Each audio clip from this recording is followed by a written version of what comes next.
د ملا یعقوب لخوا دوه اقدامات د پوځ مسلکي کول او تجهیزولو ته یې کار ویلی. دا چې څنګه، نو جزئیات هم دلته وګورئ او چینل سبسکرایب کړئ. ملا یعقوب خپلو ځواکونو ته د پوځي یونیفورم د کارولو امر کړی. د طالبانو د دفاع وزیر ملا یعقوب مجاهد خپل ځواکونو ته امر کړی چې باید پوځي یونیفورم واغوندي. د نوموړي په لاسلیک یو مکتوب کې چې یوه کاپي یې تام ته رسیدلي، طالب ځواکونو ته پکې له پوځي یونیفورم سره د شخصي البسې د نه استعمال هم ویل شوي دي. د طالبانو له بیا واکمنېدو نږدې 2 کاله کېږي، خو لایي ځواکونه د یونیفورم او یو له بل سره د تفکیک له اړخه منظم نه دي.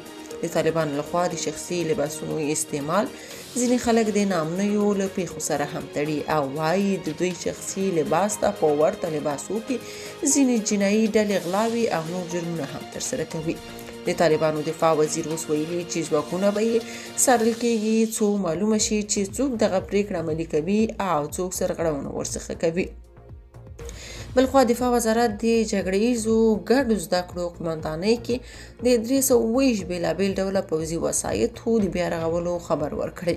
دغه وزارت په خپله ټویټر پاڼه لیکلي چې د جګړه ییزو تامیناتو ښوونځي په ورکشاپونو کې 320 بېلابېل ډوله پوځي وسایط د تخنیکي او مسلکي انجینرانو په هڅو ترمیم او ګټې اخیستنې ته وسپارل شول.